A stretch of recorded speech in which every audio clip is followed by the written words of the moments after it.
what he has captured on tape, we feel is authentic.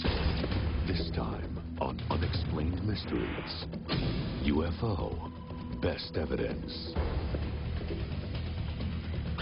You'll hear the best evidence that UFOs exist from real eyewitnesses. In the sky was a great golden globe. It was a ship as big as my house. We'll probe the famous crash of an alleged alien spacecraft at Roswell. The creatures were laying like this, side by side. The live one was over here. And we'll show you what happened to the wreckage and the victims of the crash. He said, we have the bodies from the crash. The alien bodies are still here on this base. You'll hear UFO evidence from the military itself. Actual ground-to-air transmissions. Edward, you still have any of these U-boats in sight? Yes? No way he could have contacted. The unknown object witnessed throughout the western United States. It was a bright light that lit up the entire sky. When he got home, he looked like he had seen a ghost. The unidentified intruder that flew into military airspace. This craft shows up. That's scary. We'll show you new sightings of rarely seen daytime UFOs. They said, come out to Midway, there's UFOs out here. And you'll get the most convincing testimony yet. Our exclusive interview with a former astronaut. They saw put down 3 little landing gear and landed right out on the dry lake there. And we'll give you the final lowdown in our UNX report. It's all here on Unexplained Mysteries, UFO, Best Evidence. Nowhere in the world is safe from UFOs. Brantford, Connecticut, Tucson, Arizona, Topeka, Kansas, Gulf Breeze, Florida, Kanazawa, Japan, Ontario, Canada. UFOs captured on tape. It was a ship as big as my house. It was a total feeling of awe and knowing that I was looking at something that I didn't know what it was. I think there's no doubt about the fact that it's the most dramatic thing and the most astounding thing, the most important thing that could happen here on Earth. Brantford, Connecticut. George Bennett was taping an ordinary football game, but when he focused on the sunset, he recorded something not just beautiful, but extraordinary. Bellevue, Wisconsin.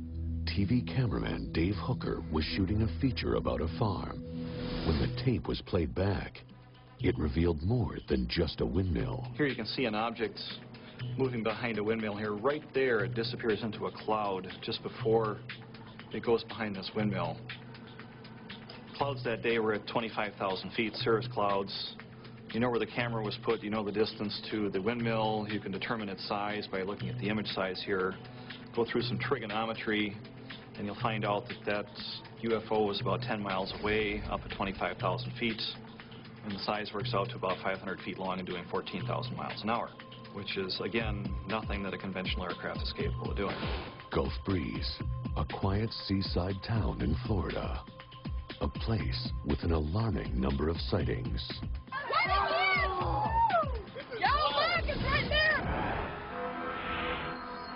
We had it drop these little objects out, and they would go out at an angle from the red object we were looking at, stop and turn red, and we would have 2 red objects sitting there. It gives you the impression of sometimes of fireworks. Sometimes it looks like a string coming out with a white ball on the end of it.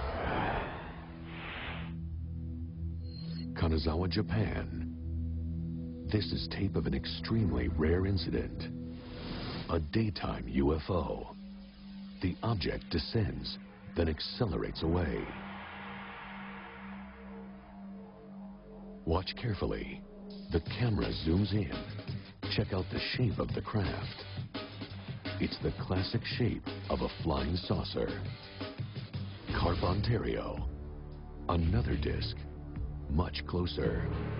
And this time, on the ground. The object was photographed behind this house. On my property, I've seen lots of bright flames. They were not like spreading fires. There were more individual flames going extremely high and a lot of smoke. I saw this bright light. Right on top of it was like a beak, and it was blue light pulsing, and it had a light right on the bottom and a light right in the middle of it. And I seen a ship just coming down over the tree and going very closer to the flames. That night was a very traumatic night for me. I can always remember that night. It will never be forgotten. I looked out the back window, and in the sky was a great golden globe with a thin red rim. The only thing that came to mind quickly was that it was lightning, but I'd never seen lightning in a circular form. There was one specific area, a circular pattern really, where all of the plant life had been exposed to some form of radiation, and by that I mean it just kind of melted. Real healthy bushes just melted to the ground. You can see some indication that there's a solid craft there that you can see the top of and also see something underneath. But at least there is the hint of a cylindrical object here. It was a ship. It was a ship as big as my house. Real eyewitness evidence. But studies prove that eyewitnesses are not always reliable. It gets to the point when you have 40,000 reports of UFOs per year, of which about a quarter of them aren't easily explainable. To assume that all of those are misidentifications, frauds, hoaxes, secret aircraft just doesn't add up. Next on Unexplained Mysteries, the Roswell UFO crash. We just don't have the technology to produce material like I brought in from that ranch. The eyewitness who says he came face to face with an alien. My dad was kind of right about here, and he was talking to this creature. The extraterrestrial autopsies at a top secret base. One of the most interesting discoveries, I think, has to be the alleged alien jawbone that we uncovered. The military's own evidence of UFOs. Radar tracks unknown objects. Let's go 3 little dots out there, and I'll say that there are 3 definite objects. I know it was not an aircraft. I know it was not a helicopter. I know it was not a weather balloon. The strange moving light that was seen over large parts of the U.S. The object was tracked on radar, both surveillance radars and height-finding radars. The craft that somehow intruded into secure military airspace. It seemed to move in whichever direction it wanted to go whenever it wanted to, contrary to any aircraft that I've seen in the past. Footage of rare daytime UFOs. Every time we get a new tape and we find some new kind of object in there, there's an excitement that builds, and it's just like incredible. And the astonishing UFO sighting by an American hero. Yes, they were flying quite high. How high, we couldn't tell because we couldn't get anywhere near their altitude. All this amazing testimony, plus the ultimate UFO summary in our UNX report. Coming up on Unexplained Mysteries.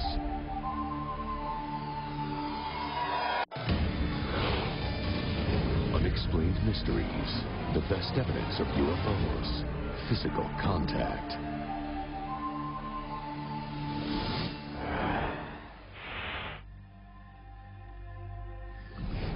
Roswell, New Mexico. Local headlines announced shocking news. The Army Air Force reported they had captured a flying saucer. Debris was found on a nearby ranch in Corona.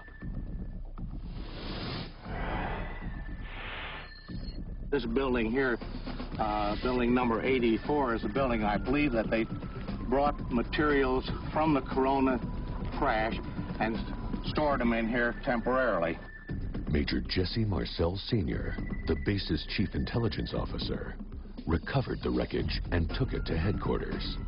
But when papers published the news of the UFO crash, the military changed its story.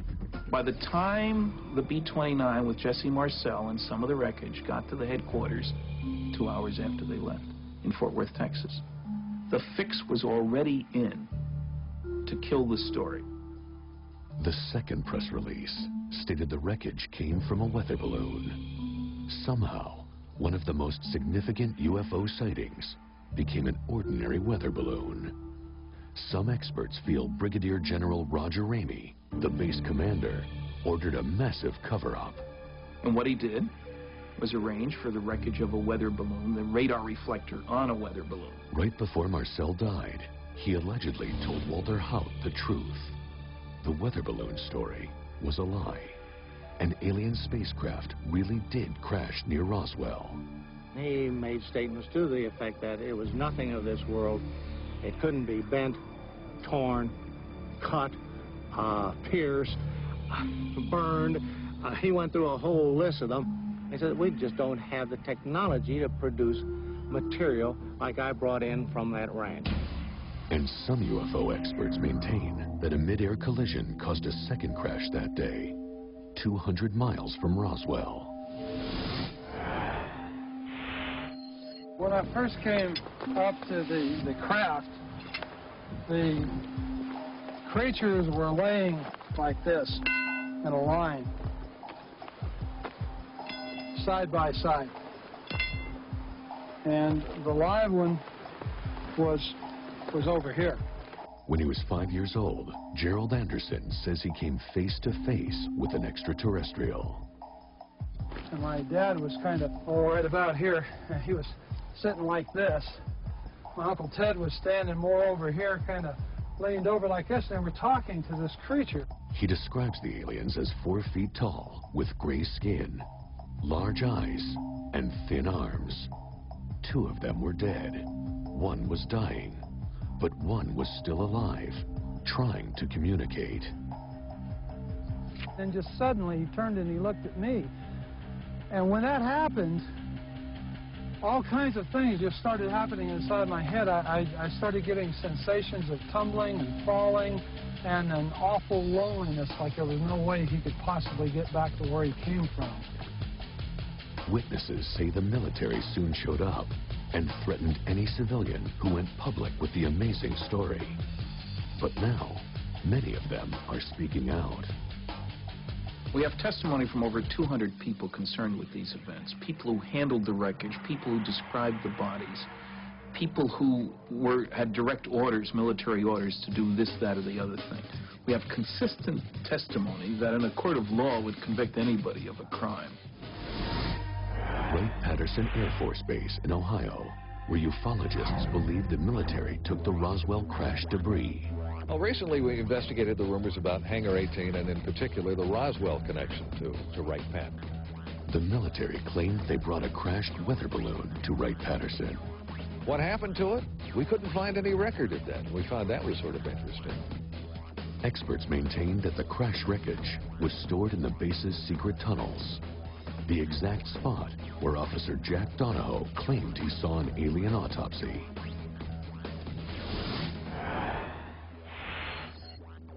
My Uncle Jack had a top-secret security clearance when he worked at Wright-Patterson the complete time. The strangest story that he ever accounted to me was the day that he asked me if I had heard of a UFO crash out in Phoenix, Arizona. He said, we have the bodies from the crash. Donahoe allegedly went to a secret room where a scientist was working on a dead body. It wasn't human. There was a stainless steel table in this room that was arranged a little bit like a laboratory. The man said, look at this. Jack looked at the body. Jack told me that at the time they were doing full autopsies on the bodies. The head was shaped basically like a human head, only it was small. Better not spend very much time here, and they left the room. I tried to bring it up at a later date. He said, forget him. Just forget about the whole incident. Well, there are still people that absolutely believe that alien bodies and UFO wreckage are still here on this base, and that the bodies are kept in cryogenic suspension somewhere underneath Wright Field. They had 30 alien bodies underground at Wright-Patterson Field alone. Witnesses state that scientists performed anatomical research on the aliens for years. Officials within the Air Force intelligence community have told me that they had determined back in the 70s, possibly before that, that this was an alien job. I think the Air Force is hiding a lot of things. They did issue a statement, though, that there are no aliens or UFO pieces on this base now. Coming up on Unexplained Mysteries, the military tracks UFOs on radar. Look, search high, search high. Search very high. No way he could have caught that. Eyewitnesses in Oregon see something incredible in the night sky. A bright light that lit up the entire sky. An unknown object flies over an airbase. The Air Force, if they can't stop UFOs, then they clearly can't do their mission. A cameraman goes public with rare footage of daylight sightings. I've never seen anything like this in my life. An astronaut tells of his encounter with a fleet of UFOs. Yes, it was flying quite high. How high we couldn't tell because we couldn't get anywhere near their altitude. And we'll clear it all up for you in the Onyx Report. There's more UFO evidence next on Unexplained Mysteries.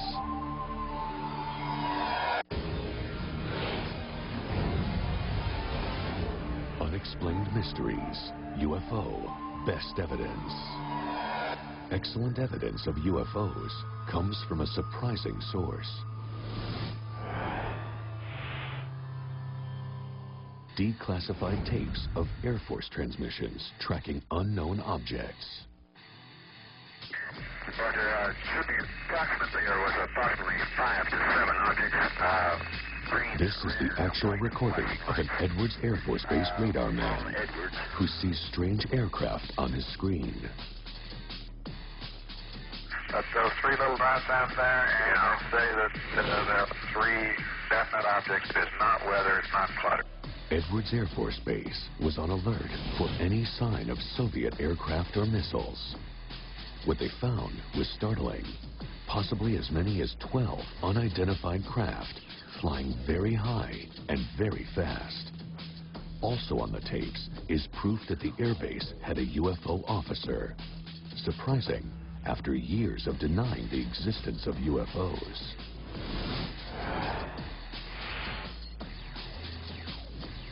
Okay, they've finally gotten that UFO officer at Edwards out of the bed, and he said yes, he would like to have a look. We're getting plenty of live data as well as visuals on these things about 40 miles south of Edwards, several of them.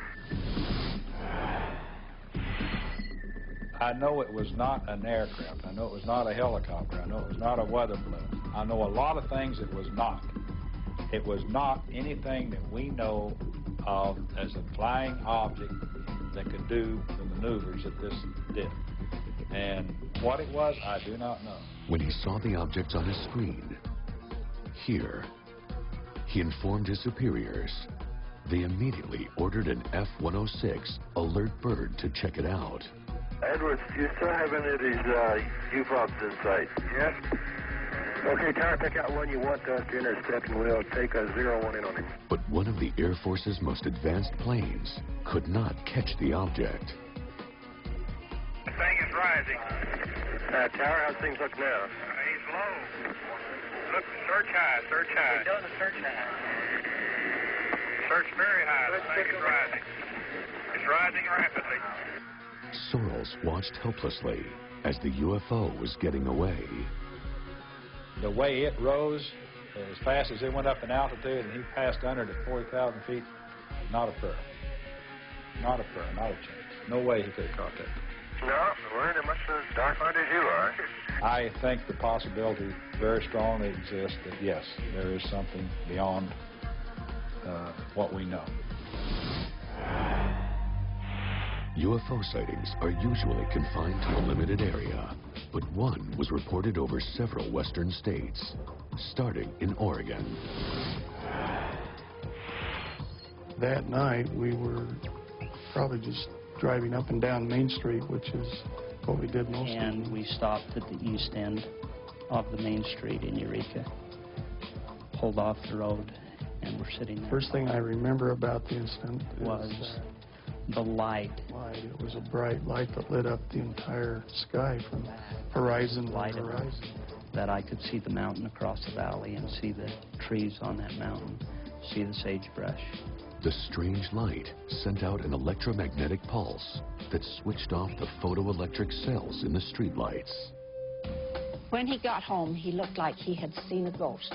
Betty Robinson's husband, Bob, and his friend were coming home from a hunting trip. They were outside the truck, and they could hear this noise.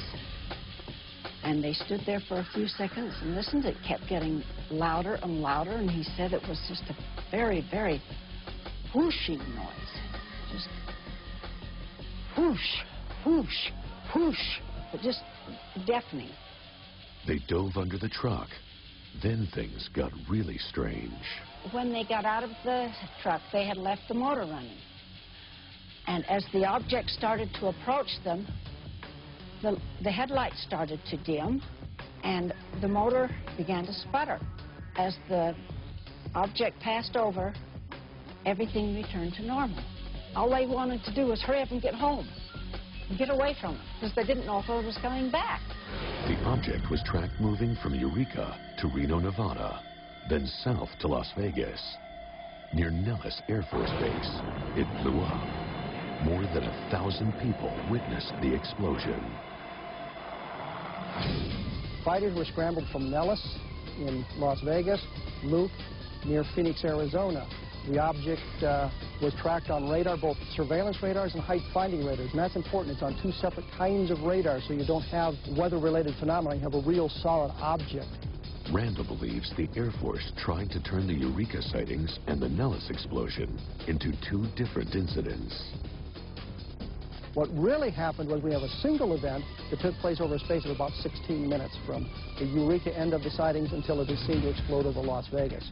Officially, the Air Force claimed the Eureka object was a bolide meteor, and the Nellis explosion was either a U-2 spy plane or a weather balloon. What kind of radar operator couldn't tell the difference between a balloon drifting at the whim of the wind and an intelligently controlled U-2 aircraft? I estimate that the object probably was traveling more than 2,000 miles an hour at times. We can pretty much rule out most existing aircraft and missiles at a time. Why would the Air Force cover this up? The Air Force has been charged with keeping our skies clear of enemy craft. If they can't stop UFOs, then they clearly can't do their mission. I believe it was an object under control, intelligent control, and just possibly not from around the neighborhood. Later on Unexplained Mysteries, the intruder at Nellis Air Force Base. 21.3 degrees, 18.5 degrees elevation. Required this unknown object. P1 control doesn't know what type of aircraft it is either. I don't think you'd really see many objects wandering in by accident. The rare daylight sightings captured on tape near Roswell. I got a call and they said, come out to Midway, there's UFOs out there. What he has captured on tape, we feel is authentic. The famous astronaut who had an extraordinary encounter with a UFO. It was a saucer, came flying over their heads, put down 3 little landing gear and landed right out on the dry lake bed. And we'll condense all the best evidence into our UNX report, coming up right here on Unexplained Mysteries. Unexplained Mysteries, UFO, Best Evidence.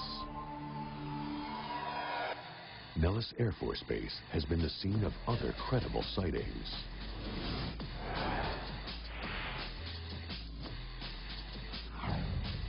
Required this unknown object. P1 control doesn't know what type of aircraft it is either. What kind of craft could trespass onto a highly secure airbase? I don't think you'd really see many objects wandering in by accident.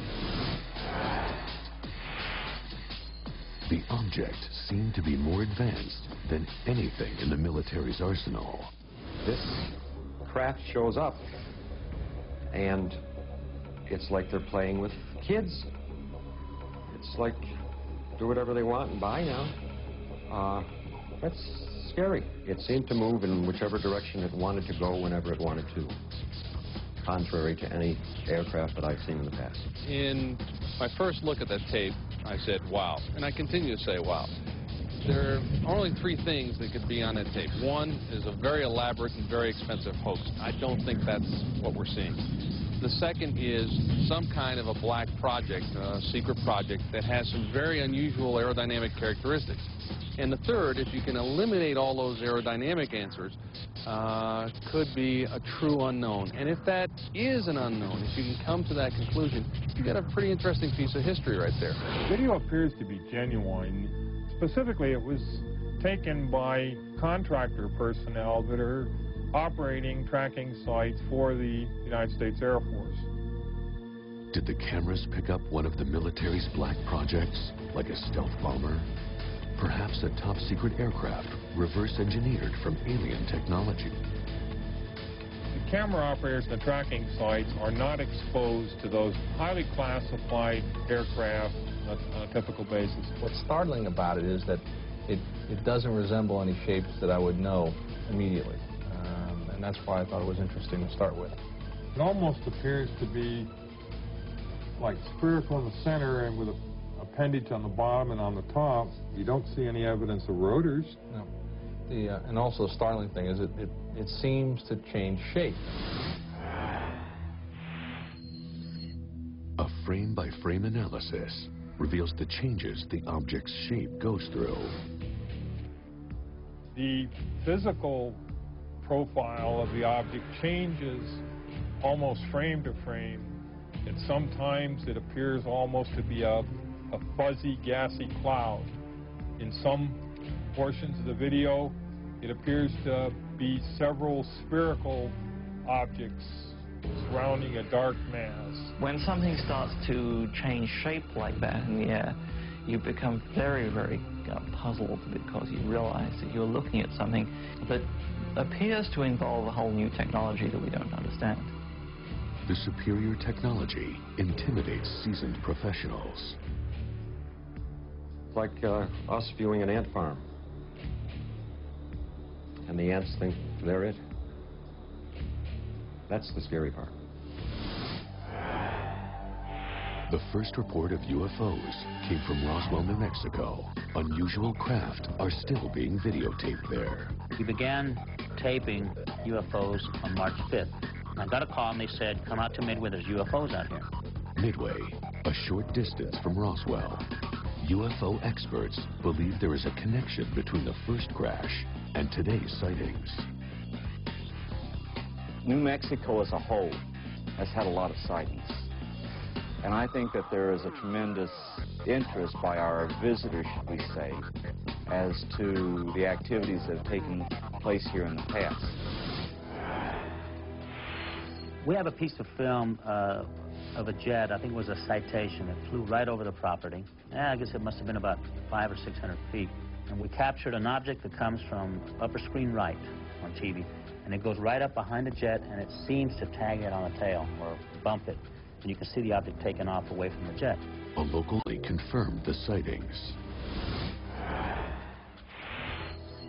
Given the history of Roswell and the crash, we thought it was interesting that here is a man who is capturing something unexplained on videotape. So we went out and videotaped in the same place that he videotaped, and we got identical objects on our video. So we feel that he's not tricking us with, any video scam or anything. What he has captured on tape, we feel is authentic. With over 500 hours of tape, Escamilla compiled the most complete record of rare daytime UFO sightings. Every time we get a new tape and we find some new kind of object in there, there's an excitement that builds, and it's just like incredible. I've never seen anything like this in my life. From the film footage I have seen, there appears to be some type of intelligence behind the phenomena. They represent a true enigma deserving of scientific scrutiny. The Escamilla video is an excellent cross-section of the kinds of things that I see on videotapes. Dilatoso analyzed the Escamilla tapes and discovered something very unusual. What we find, you'll see, is that the object comes right in front of this telephone pole and then moves right up here and over top of the wires and out of the frame. Now, in calculating this distance, from where it comes in over the trees and by analyzing the edges and going up over the poles, it's about 900 yards. And in that period of time, it's moving well over 3,000 miles an hour. Midway is close to a number of military bases, including Area 51. The military may be using alien technology in their top-secret aircraft. When it comes to trying to get this information, the Air Force will come back on an initial generic request stating that they have no information. This is a lie. The proximity to military bases in New Mexico and Escamilla making these videotapes is not just a coincidence. It follows a pattern. Some believe Escamilla's sightings are military aircraft, while others think they're alien craft observing the Air Force. I'd like to find out what they are, period. If they're top-secret military aircraft that the military's testing, I want an answer why they're doing such dangerous things out there, like bumping their own jets. That's number one, but if they are not, I'd like to know what they may be. Next, on Unexplained Mysteries, a legendary astronaut goes after a massive fleet of unknown objects. Yes, they were flying quite high. How high we couldn't tell because we couldn't get anywhere near their altitude. He divulges more UFO secrets. He looked out and this big saucer was sitting right off their wing. We'll put it all together for you in our UNX report with more fascinating evidence of unidentified flying objects coming up on Unexplained Mysteries.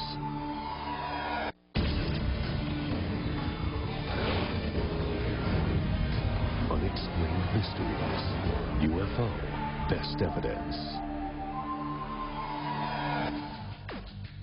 Gordon Cooper is an American hero, one of the Mercury 7, our first astronauts. He was the last American to travel into space alone. Before he became an astronaut, Cooper was an elite Air Force test pilot. That's when he witnessed an amazing sight, a fleet of hundreds of UFOs. Yes, they were flying quite high. How high we couldn't tell because we couldn't get anywhere near their altitude. Following standard procedure, Cooper filed a report. The official response puzzled him. They were probably high-flying seed pods, which didn't sound very logical. The military often claims that UFO sightings are simply weather balloons. I chased one time in an airplane, and boy, it really looked like a big saucer very high, and I had an afterburner going and got as high as I could get in this airplane. As I started pulling up along close to it, I had a very shamefaced look on my face when I realized it was a big weather balloon with the radio package hanging under it. A few years later, at Edwards Air Force Base, Cooper had another UFO experience. This time, his camera crew actually filmed it. As they were sitting there filming, a little saucer came from, I say little saucer, it was a saucer, came flying over their heads, put down 3 little landing gear and landed right out on the dry lake bed. And they picked up their cameras and started over toward it, filming as they went. And when they got in fairly close to it, it lifted up, put the gear back in the wheel wells, tipped up, and took off at a great rate of speed. I sent them over to develop the film, and then had to go through all the proper regulations of reporting this. And we wound up having to send the film forward to Washington in the base jet airplane. And I don't know whether anyone's ever seen it since. The alien craft was strikingly similar to the ones he saw a few years before. And basically the same planform vehicle. They were a double saucer, lenticular. But if you're going to be going in and out of atmospheres like Earth or other places might have, you certainly need a little more aerodynamic type of vehicle. And the saucer has the capability of going through the air at tremendous rates of speed and handling the bow and trailing wave without making shock waves. So it can be very silent while traveling at big rates of speed through the atmosphere. Cooper has yet another account. Yes, a friend of mine who's a captain on a major airline. At night, was flying along, noticed this, suddenly a big glow came off his left wing. And he looked out and this big saucer was sitting right off their wing. And so he turned slide toward and it moved away, and turned back and it moved back in position. Turned to his co-pilot and said, do you see what I see? And he said, oh, God, yeah, I do. And it trailed along with him for quite a period of time and tipped up, flying very steeply away. Astronauts have reported several UFO sightings from space, but Cooper believes only one of them is true. To my knowledge, the only thing that was ever seen on any of our space flights, and believe me, all of us would like to have seen something, was on Jim McDivitt's Gemini 7 mission, where they saw this glint of something metallic off in the distance, and he reported, and nobody had it listed on the ground, so he tried getting a picture of it, but the sun, unfortunately, was glinting off of it. So bright, all you got is just a glint. There was no detail on what it was, but never any further sighting at all.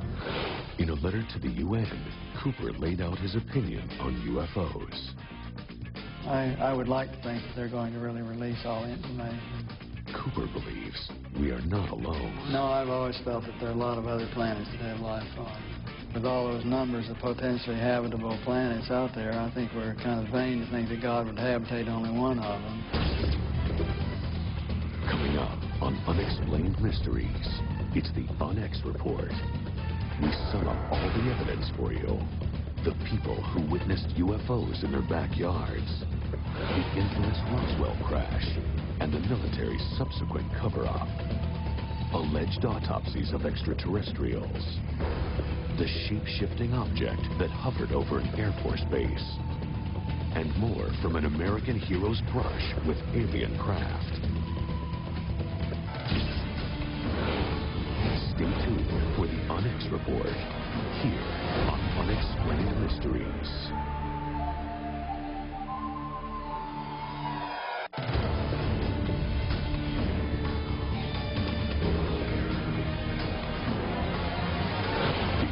Report, UFO, best evidence. Numerous eyewitnesses across North America have seen unidentified objects. It was a total feeling of awe and knowing that I was looking at something that I didn't know what it was. I think there's no doubt about the fact that it's the most dramatic thing and the most astounding thing, the most important thing that could happen here on Earth. You'll find out that that UFO was about 10 miles away, up to 25,000 feet, and the size works out to about 500 feet long and doing 14,000 miles an hour. I've seen a ship just coming down over the tree and going very closer to the flames. UFO reports date back to the incident at Roswell, where some say alien technology and alien creatures were recovered from a crash. He made statements to the effect that it was nothing of this world. It couldn't be bent, torn, cut, pierced, burned. When I first came up to the craft, the creatures were laying like this in a line, side by side. And there's the evidence from the airbase in Ohio. This is the sort of division that would have been appropriate to use for the investigation of UFO research. They had 30 alien bodies underground at Wright-Patterson Field alone. My Uncle Jack had a top secret security clearance when he worked at Wright-Patterson. He said, we have the bodies from the crash. He said, we went down to the cold storage area, where the military may have been conducting alien autopsies. The head was shaped basically like a human head, only it was small. One of the most interesting discoveries, I think, has to be the alleged alien jawbone that we uncovered. This was an alien jawbone. Some of the most compelling evidence comes from the military's own tapes of pilots chasing unknown objects. We have confirmed reports of some unidentified flying objects in your area. Objects so advanced, our fastest jets couldn't catch them. The way it rose, no way he could have caught that. The UFO that witnesses saw from Oregon to Nevada. It was a bright light that lit up the entire sky. What really happened was we have a single event that took place over a space of about 16 minutes from the Eureka end of the sightings until it is seen to explode over Las Vegas. The numerous sightings at Nellis Air Force Base. It seemed to move in whichever direction it wanted to go whenever it wanted to, contrary to any aircraft that I've seen in the past. So the startling thing is it seems to change shape. The unique videotape catalog of rare daytime UFO sightings. And we captured an object that comes from upper screen right on TV. And it goes right up behind the jet, and it seems to tag it on the tail or bump it. We went out and videotaped in the same place that he videotaped, and we got identical objects on our video. What he has captured on tape, we feel is authentic. And what may be the best evidence of all, eyewitness testimony from a totally credible source, former astronaut Gordon Cooper. It was a saucer, came flying over their heads, put down 3 little landing gear and landed right out on the dry lake there. Eyewitnesses, military transmissions, actual physical contact with alien beings. Could all of these reports be wrong? Or are they true? And do UFOs exist?